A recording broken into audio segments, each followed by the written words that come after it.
참 그 제가 울컥울컥 올라와서 두 번을 그랬는데, 한 번에 그 한 주간 우리가 또 새벽마다 나와서 정성호 장로님을 위해서 얼마나 기도를 했습니까?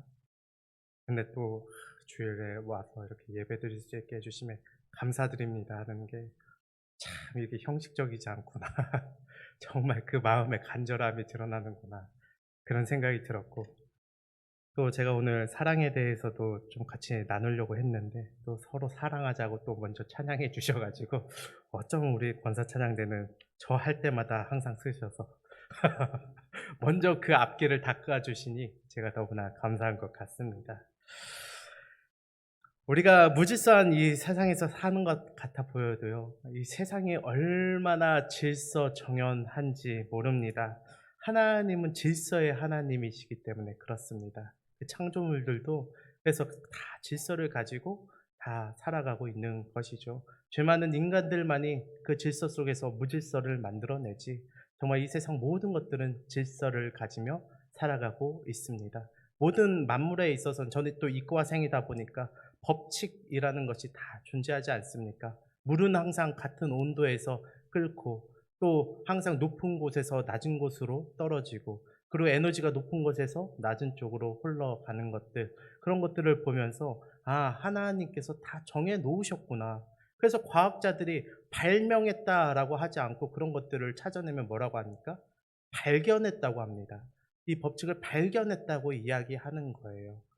사람이 물에 들어갔을 때 그 물의 높이가 올라가는 것을 보면서 유레카라고 외치지 않습니까?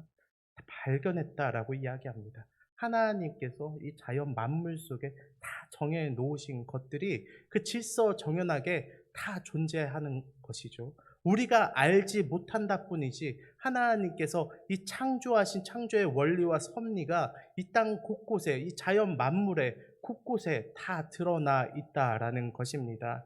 그렇기 때문에 저는 창조를 믿지, 그 진화론을 믿지 않습니다. 진화라는 것은 그렇지 않습니까? 뭐든 그 과정에, 처음 과정에 우연히 이러한 일들이 오랜 기간 동안 우연히 뭔가 그런 걸 통해서 만들어졌다고 하는데, 여러분들이 이렇게 우리 권사 찬양대가 이렇게 한 자리에 한 곳에 모여서 초록색 옷 입고 서로 사랑하자 외치게 될 것을 어떻게 우연히 이게 됐다고 믿을 수 있겠습니까? 저는 그렇지 않습니다. 하나님은 그렇기 때문에 질서의 하나님이라는 것을 우리가 알 수가 있죠. 또 그리고 우리가 무엇을 가지고 있죠? 하나님의 형상을 가지고 있습니다. 하나님의 형상을 가지고 있다 보니까 무질서한 것, 그 절차대로 하지 않는 것에 대해서 어떠한 마음이 들죠? 불편감이 드는 겁니다.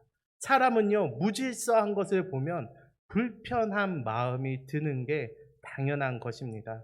근데 어떤 사람은 그럴 수도 있어요. 아니요, 저는 권위적이지도 않고 이 질서에 대한 것도 그렇지 않습니다. 어떠하든 혼란스러워도 상관없습니다. 라고 말하는 사람들도 있는데, 그러한 사람들은 그러한 사람들의 맞는 질서를 따로 가지고 있어요. 내 질서랑 맞지 않을 때 그러한 말을 해 나가는 것 뿐이지, 그 사람들은 그 사람들 나름의 질서를 가지고 있다라는 것입니다.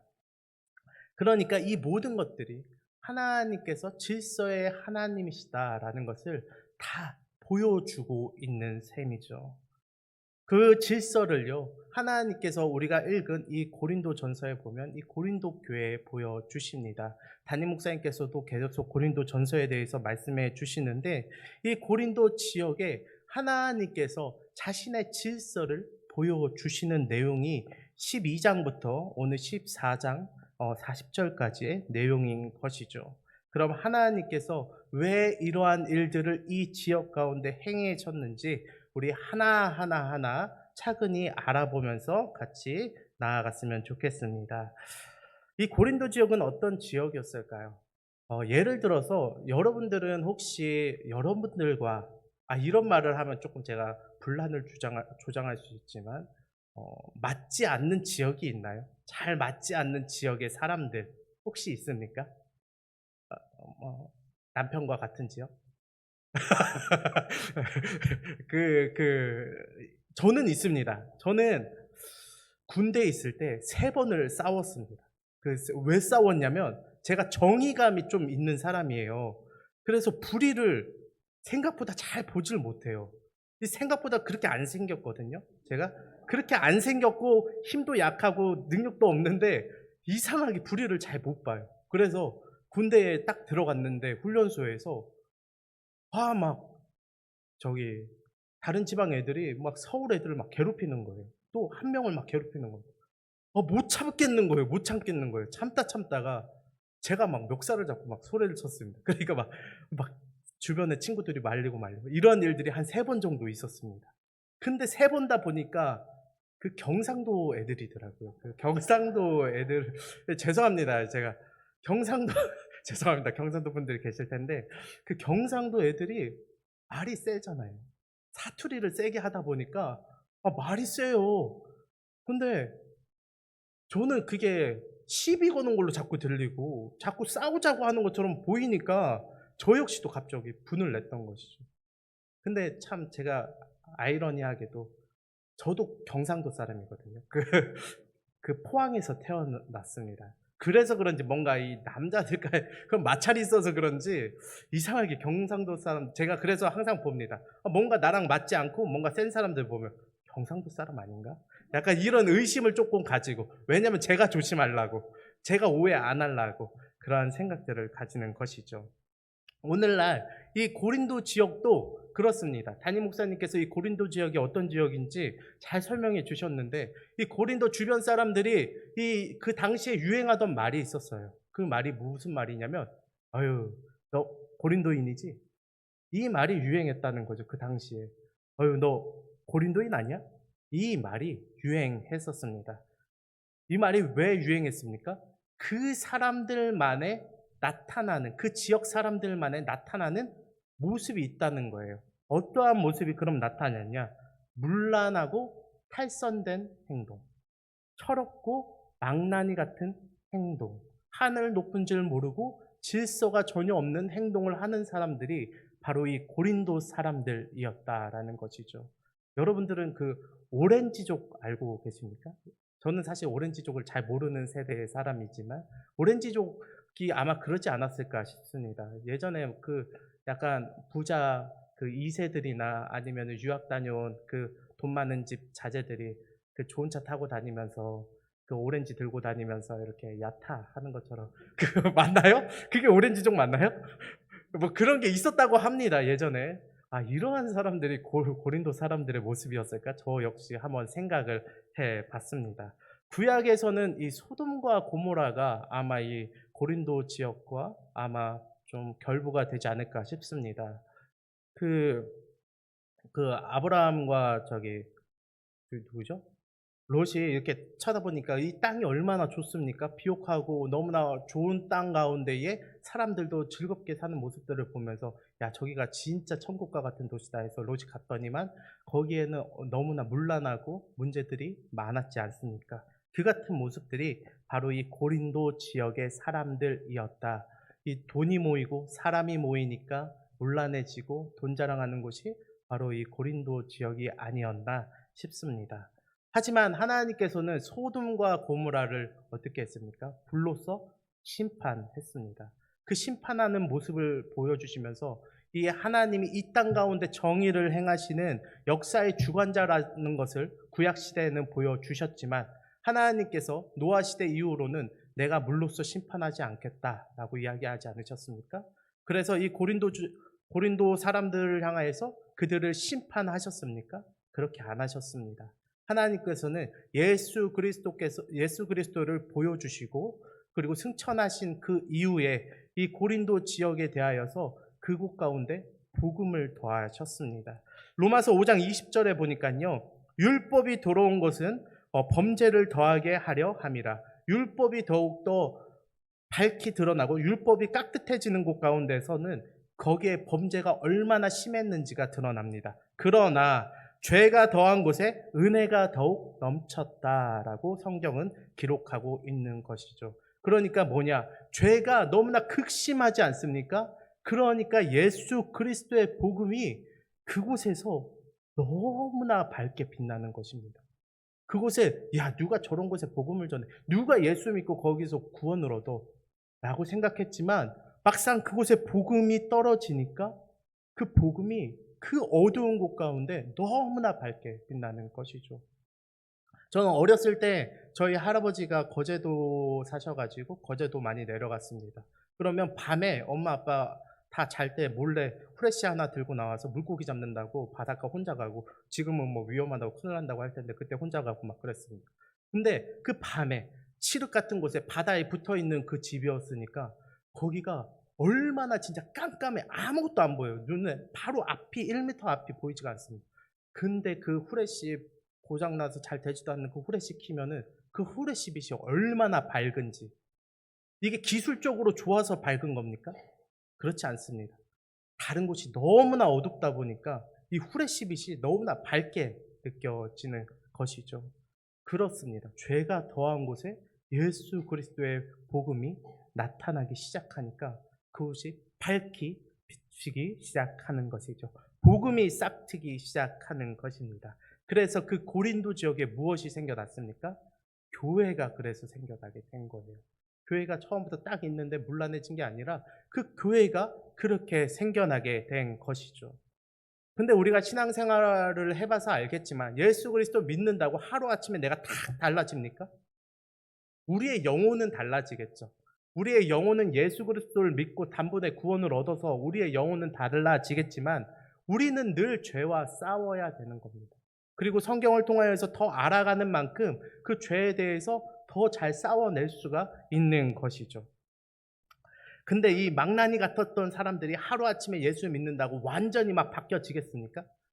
그렇지 않았습니다. 이 망나니 같았던 사람들이 하루아침에 바뀌어지기란 쉽지 않았습니다. 물론 교회 가운데 많은 사람들이 예수 그리스도를 믿기 위하여서 찾아왔지만 그들이 하루아침에 바뀌지 않았다라는 것이죠. 그런 자들을 위해서 하나님께서 그들의 마음 가운데 예수 그리스도를 믿고 입으로 시인하는 자들마다 주님의 성령을 허락하시면서 무엇을 또한 주셨냐면 그들을 위해서 은사를 허락해 주셨습니다. 그들이 교회다움을 그리고 교회를 세워나아갈 수 있도록 이 은사를 그들에게 주신 것이죠.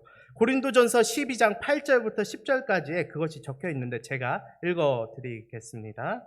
어떤 사람에게는 성령으로 말미암아 지혜의 말씀을, 어떤 사람에게는 같은 성령을 따라 지식의 말씀을, 다른 사람에게는 같은 성령으로 믿음을, 어떤 사람에게는 한 성령으로 병 고치는 은사를, 어떤 사람에게는 능력 행함을, 어떤 사람에게는 예언을, 어떤 사람에게는 영들 분별함을, 어떤 사람에게는 각종 방언 말함을, 어떤 사람에게는 방언들 통역함을 주시나니. 아멘. 그렇습니다. 성령을 따라서 그들의 마음 가운데 그 뜨거움을 부어 주시니까 어떤 사람은 방언하기 시작하고 어떤 사람은 예언하기 시작하고 여러 가지 능력과 여러 가지 은사들이 그 교회 가운데 나타났다라는 것입니다. 그로 인하여서 이 은혜를 통하여서 그 망나니 같았던 사람들이 더욱더 교회로 모이게 되고 이 세상에 가진 것보다 그 능력을 더욱더 바라보며 예수 그리스도를 알아가기 시작했다라는 것이죠. 고린도전서 12장 7절에서 이 같은 일들을 왜 하나님께서 보여주셨냐?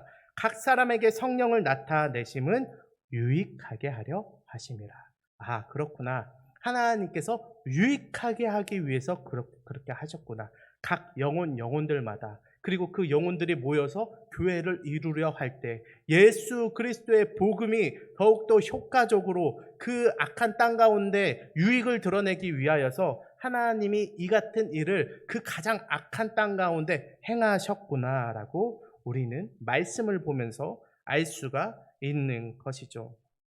근데 참 너무나 안타깝게도 그렇게 은사가 드러나면 너무나 좋은 교회라고 우리가 여길 수 있지만 그것을 행하는 사람들이 어떤 사람들이었습니까? 망나니 같고 믿음이 연약한 자들이었습니다. 어린 아이에게 칼을 맡기면 어떡하죠? 칼 자체가 나쁜 도구입니까? 칼은 너무나 좋고 유용한 도구입니다. 그 날카로움 때문에 우리가 밥도 먹을 수 있고 반찬도 먹을 수 있는 거고 또한 필요한 것을 잘라낼 수도 있는 겁니다. 그러나 그것을 어린아이에게 맡기거나 또한 어질지 못한 사람에게 그것을 맡길 때에는 그것이 크나큰 문제를 일으킬 수도 있는 것이죠. 이들도 그렇습니다. 성령의 능력은 대단하나 그것을 가진 자들이 연약하여서 이것을 통하여서 오히려 공동체를 세워 나아가는 것이 아니라 그들이 서로 자랑하고 자기 자신을 더욱더 드러내고 뽐내는 일들이 이 고린도 교회 가운데 있었다라는 것이죠. 어떠한 일들이 있었냐면 첫 번째로 은사를 자랑하는 일들이 있었습니다. 특정 은사를 가진 사람들이 영적으로 더 대단한 사람들이다라고 여겼던 거예요. 그래서 특별히 그 시대를 보면은 예언을 하는 사람들이나 아니면은 방언을 하는 사람들, 야, 이 사람들은 더 영적인 사람들이야 라고 생각해서 그 사람들을 더욱더 높게 쳐줬다라는 것입니다. 우리 권사님들처럼 요리를 잘하시고 이런 사람들의 그거는 누구나 할 수 있지 이렇게 생각하면 안 되죠. 누구나 할 수 없는 일들인데 이렇게 위아래를 매겨 버렸다라는 것이죠, 사람들이. 그러면서 결국 각 사람이 하나님의 성령을 통하여서 나타나는 능력이 그 개인의 자랑이 되어버리는 일들이 나타났습니다. 그리고 질서가 붕괴되기 시작했습니다. 아까처럼 방언과 예언을 가진 사람들이 높이 평가되었다고 하지 않았습니까? 그러니까 갑자기 이렇게 예배를 드리다가도 말씀을 듣다가도 갑자기 예언과 방언의 은사를 가진 사람들이 일어나서 갑자기 방언하고 예언하는 일들이 발생했습니다. 말씀을 전하고 듣는 시간인데도 불구하고 어떤 사람들이 갑자기 예언을 하고 어떤 사람은 갑자기 일어나서 방언을 하고 그러한 일들이 일어났다라는 것이죠. 질서가 교회 안에서의 그 예배의 질서가 완전히 무너지게 되었습니다. 또한 그렇다 보니까 공동체가 무시받기 시작했습니다. 은사의 본래의 목적은 서로가 서로를 세워가며 서로가 서로를 사랑하며 그 교회됨을 세우는 데 있어서 이 은사를 하나님께서 주신 것인데 이 악한 땅 가운데서 예수 그리스도의 몸을 세워 나가라고 하나님께서 그 예수 그리스도의 영, 성령을 통하여서 그들을 능력, 은사로서 허락해 주신 것인데 그들이 공동체를 세워 나아가는 것이 아니라 개인을 자랑하기 시작하니까 오히려 공동체가 무시받는 경우가 생기기 시작했습니다. 마지막으로 사랑이 결핍되어져 나타났습니다. 스스로를 자랑하고 스스로를 높이다 보니까 끼리끼리 엮이게 되고 그것을 추종하는 사람들과 엮이게 되지만 그 안에 정말 이 공동체를 세우고 누군가를 위해서 누군가를 돕기 위해서 이 은사를 사용하는 일들이 없어져 갔다라는 것이죠. 이 같은 일들에 대해서 사도 바울은 12장, 13장, 14장에서 계속해서 이야기하고 있는 것입니다. 특별히 고린도전서 13장에서는요. 그렇기 때문에 이 사랑에 대해서 강조하고 있는 이 사도 바울의 모습이 보입니다. 13장 1절부터 3절 말씀 우리 같이 한번 읽어보도록 하겠습니다. 같이 한번 읽어볼게요. 고린도전서 13장 1절부터 3절 말씀입니다. 시작. 내가 사람의 방언과 천사의 말을 할지라도 사랑이 없으면 소리나는 구리와 울리는 꽹과리와 같고 내가 예언하는 능력이 있어 모든 비밀과 모든 지식을 알고 또 산을 옮길 만한 모든 믿음이 있을지라도 사랑이 없으면 내가 아무것도 아니요 내가 내게 있는 모든 것으로 구제하고 또 내 몸을 불사르게 내줄지라도 사랑이 없으면 내게 아무 유익이 없느니라. 아멘. 은사가 대단한 건 알겠고 다 알겠지만 정말 중요한 것은 사랑이다. 이 사랑이라는 것은 결코 혼자 할 수 있는 것이 아닙니다.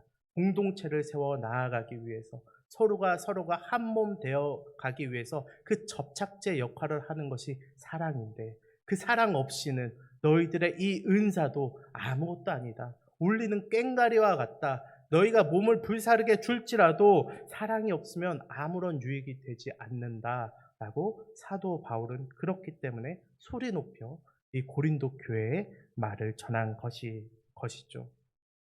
고린도 지역에서는 질서가 나타나지 않았습니다. 그래서 하나님께서 그 은사를 허락해 주시며 이 사도 바울을 통하여서 무엇을 세워 나아가는 것입니까? 그래서 직분자들을 세워 나아간 것입니다. 은사에 따라 거기에 본이 되는 사람들을 직분자로 세워내기 시작했습니다. 그렇게 하나님께서 교회에 직분자를 세우신 이유는 한 가지입니다. 질서를 위함인 것이죠. 이 직분자들을 통하여서 질서를 보기 위함입니다. 저희 형도 교회를 다니는데 저한테 그런 질문을 합니다. 야, 목사, 장로 뭐 이런 거 다 그냥 사람이 만든 거 아니야? 이렇게 이야기하기도 합니다. 근데 이것은 만약에 사람이 이것을 운용하는 것처럼 보일지라도 하나님께서 그 하나님의 질서에 따라 그 삼위의 하나님이 존재하시는 것과 같이 이 예수 그리스도의 몸이 올바르게 기능할 수 있도록 하나님께서 이 질서를 우리에게 주신 것입니다. 그래서 예수 그리스도는 머리이고 그리스도인들은 그 몸을 구성하는 각각의 지체인 것처럼 그 지체가 무질서하게 움직이지 않고 그 머리가 말하는 바를, 명령하는 바를 효과적이고 효율적이고 분명하게 할 수 있도록 하나님께서 우리에게 직분을 주시고 거기에 질서를 허락해 주신 것이죠. 하나님께서는 그럼에도 불구하고 이 은사를 없애는 것도 원치 않으셨습니다. 다양한 은사들을 활용해내기를 원하십니다. 그것이 하나님께서 우리와 함께 하시는 방법이기 때문에 그렇습니다. 그래서 하나님께서는 은사를 통해서 직분자를 또한 그 중에서 본이 되는 자를 통하여서 직분자를 세우셨는데 그 이유 역시도 유익이 되기 위함이었죠. 하나님과 우리가 함께 하게 되고 그로 인해서 유익이 되기 위해서 하나님께서 이 같은 일들을 하시는 것입니다. 은사는 개인적으로 주어진 것이 맞습니다. 그러나 은사의 활용은 공동체적이어야만 합니다. 우리가 예수님께로부터 받았으나 그리스도의 몸이 되어가는 것이 바로 이 은사의 활용의 분명한 방법이기 때문에 그렇습니다. 고린도 교회가 질서가 없었던 이유는 은사를 개인적으로만 활용하고 그들이 마치 돈과 같이 그들이 가지고 있던 권력과 같이 그들이 이것을 자신의 개인을 위해서 쓰려고만 했기 때문에 그 질서가 무너져서 이 은사도 의미 없게 되어져 버린 것이죠. 그 은사 자체가 문제가 있었던 것은 결코 아닙니다. 그렇기 때문에 이 질서가 분명한 곳에 은혜가 더욱더 넘치는 것입니다. 교회 안에 평안이 있기 위해서는 분명한 이 질서 가운데 이 모든 것들이 행해져야만 합니다. 바울은 질서 없는 고린도 교회에 아주 준엄하고 강력한 명령을 내립니다. 그리고 이것이 주님의 명령이라고, 내가 말하는 것이 이것이 바로 주님의 명령이라고 자신의 서신에서 분명하게 이야기하고 있는 것이죠.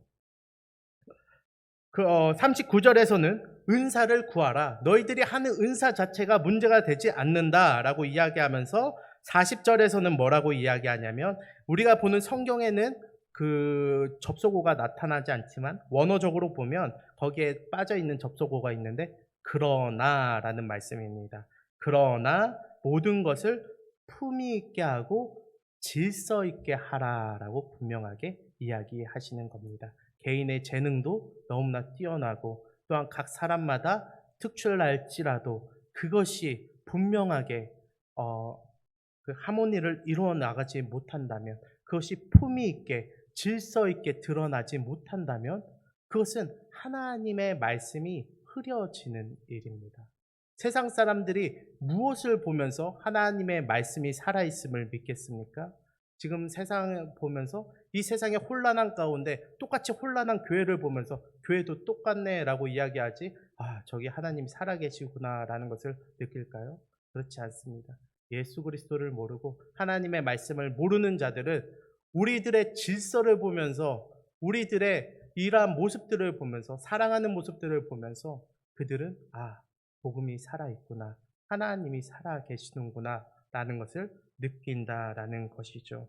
그것이 바로 복음, 우리 안에 질서가 있을 때의 유익이다라고 분명하게 사도 바울은 이야기합니다. 그래서 사도 바울은 계속해서 질서 있게 이것들을 사용하라라고 이야기하는 것이죠. 그때의 교회가 이 화평을 온전하게 누릴 수 있는 것입니다. 근데 이것은 모든 성도들뿐만 아니라 직분자들에게도 동일하게 강조되어지고 있는 것입니다. 성도들만 직분자들이 목사에게만 이것들이 한 방향으로만 흘러가는 것이 아니라 오히려 직분자들이 더욱더 이것을 귀하게 받아들여야 하는 것이죠. 제가 목사이지만 제가 하나님의 말씀을 쉬이 여긴다면 어떻습니까? 저에게 있는 은사는 그거지 않겠습니까? 제가 예언을 하거나 그러지는 못한다 할지라도 제게 있는 성령의 은사는 하나님의 말씀을 받고 그 하나님의 말씀을 묵상하고 삶 가운데 적용하고 깨달아 알아서 어떻게든 그것을 풀어서 말로써 전달하게 하는 것이 저에게 있어서 은사지 않습니까? 제가 이 은사를 가벼이 여긴다면 어떻게 되겠습니까? 이 말씀을 쉽게 여기고 이 말씀을 별거 아닌 것처럼 여기고 이 말씀을 알아가는 것에 시간을 적게 투자하고 그냥 누군가의 것을 가져오기만 한다면, 그렇다면 여러분들이 저를 보는 모습은 분명히 달라질 것입니다. 그러면서 질서만을 구하게 된다면 저는 이기적인 사역자가 될 수도 있는 것이죠. 그렇기 때문에 저나 또한 모든 성도들이나 모든 예수 그리스도를 알고 그 은사 가운데 그 성령 가운데 하나됨을 입은 자들은 분명한 이 질서가 곱게 흘러가야 돼야 되는 것입니다. 우리가 이것을 분명히 알기를 원합니다. 우리의 인생 가운데 때로는 이 질서가 우리의 인생을 어렵게 만들고 이 질서로 인하여서 뭔가 삶이 빙글빙글 돌아가는 느낌이 들 수도 있겠지만 이 질서가 굳건해야 말씀이 흔들리지 않고 세상 사람들에게도 하나님의 말씀이 분명하게 들리는 것입니다. 이 질서를 분명히 알고 교회 가운데서도 가정 가운데서도 각자의 삶의 터전 가운데서도 이 질서를 굳건히 하고 나타내는 우리 모든 성도님들 되시길 진심으로 바라고 기도합니다. 기도하겠습니다.